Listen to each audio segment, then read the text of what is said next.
Mitra saya di Jawa Timur yang juga pengurus Ormas Nahdien menelpon saya karena status abahnya pemilik pesantren yang cukup tua dan terkenal di Jawa Timur, maka dia dipanggil Gus. Logat Madura ditambah ciri Jawa Timuran tapal kuda membuat telepon saya walaupun gak pakai speaker tetap tembus keras keluar dan saya harus menjauhkan telepon itu dari telinga saya. Mas, katanya di seberang telepon, urusan ambek anjing Cina itu bagaimana? Sudah diteken kah? Hah? Saya bingung dan bertanya, anjing Cina mana Gus? Rasis banget nih tumben-tumbenan. Lah yang prank pipaiku loh, katanya dengan logat Madura kental yang dilanjutkan berkata, sudah nak pinak nih masalah wis teken ae. Nak pinak opo lagi itu, saya bilang gitu. Beranak pinak mas yo posi sampai niki, katanya dengan khas Maduruannya. Saya jawab, ngapunten lah, kalau anjing Cina iku opo? Saya memerlukan penjelasan atas ketidakmengertian saya. Iku loh, husky lah artinya anjing toh, Sinok itu lah Cina. Jadi PT HCML itu Husky Sinok Madura Limited itu artinya lah perusahaan anjing Cina membatasi Madura tayo. Cia, mate. Oke lah Gus, saya tak ganti telepon. Kebanteran niki, budek kuping saya. Saya pun melanjutkan mengganti HP, memakai telepon biasa untuk melanjutkan komunikasi urusan ambek anjing Cina iki. Sesekali pembukaan video kayak gini boleh ya, supaya mengerti kenapa saya anti BUMN-isasi dan anti Tiongkok-nisasi. Jadi saya rincikan cerita muasal agar menjadi paham. Saya ini anti BUMN-isasi yang dilembagakan di bawah kementerian. Semua sudah tahu. Yang saya katakan selanjutnya mungkin dianggap lebay, yaitu karena BUMN-isasi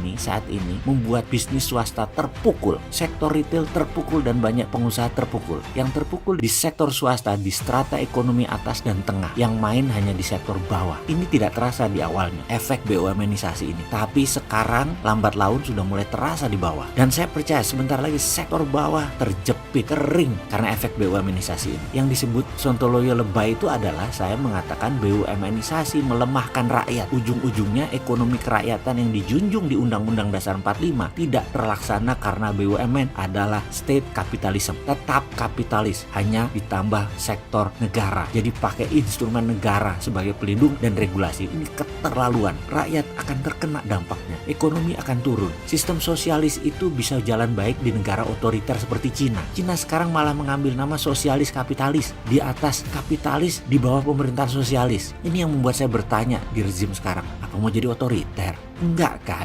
Dengan BUMN-isasi ini, itu otoritarian sektor ekonomi. Ini akan sekali lagi melemahkan swasta, menurunkan daya beli, dan negara kekurangan cash. Lebay kan saya dengan pendapat ini? Tapi itulah platform saya berpikir. Mudah-mudahan salah. Karena saya ingat sewaktu ada gas di tahun 2017 milik HCML di Sampang Madura yang mendarat di Pasuruan, yang diambil BUMN negara, swasta nggak bisa dapat jatah karena semua diambil BUMN. Semua proyek diambil BUMN aja pokoknya. Padahal mahal dan investasinya sama biayanya sama-sama pakai bank. Swasta gak kebagian. Dan saya bisa cerita panjang urusan BUMN-isasi karena menginjak kaki saya di mana-mana. Saya ngamuk jadinya. Gas tersebut akan didistribusikan ke Grati. Di sana ada gas fire power plant milik Indonesia Power. BUMN juga, anak usaha PLN. Ini semua BUMN aja pokoknya. Untuk 600 megawatt power di mana gas HCML akan dideliver ke Grati, yang deliver siapa? BUMN lagi. Lalu kita swastanya di mana? Semua diambil BUMN. Ya, terpaksa kita pasang badan, pipa yang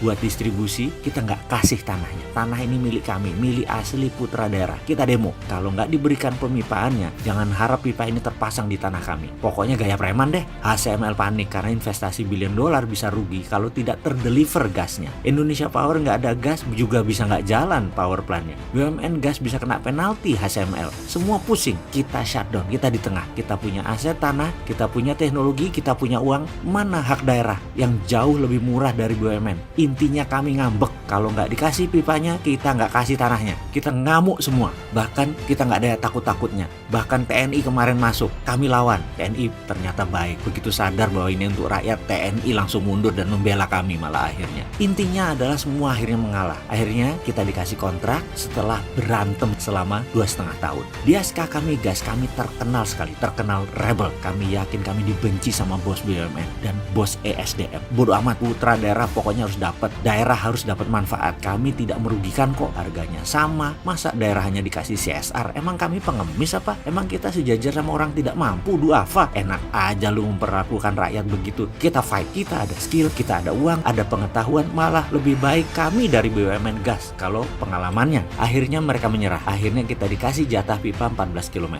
Sekarang kami kerjakan. Itulah peristiwa yang membuat kami dari dulu dibilang rebel, terutama zaman BUMNisasi ini jadi raja seperti sekarang. Maaf bagi para pendukung BUMNisasi, kami ini pain in the ass. Kami hanya memperjuangkan hak rakyat setempat. Anjing Cina akhirnya menyerah, BUMN akhirnya menyerah juga. Lagi itu dong, mosok kami harus perang terus-terusan hanya untuk meminta hak. Tender kalah karena ada privilege buat sesama BUMN, dibungkus dengan kerja sama antar BUMN, padahal harga BUMN lebih mahal dari swasta. Ya kami lawan, sayangnya kami sendirian, yang lain hanya macan di sosmed.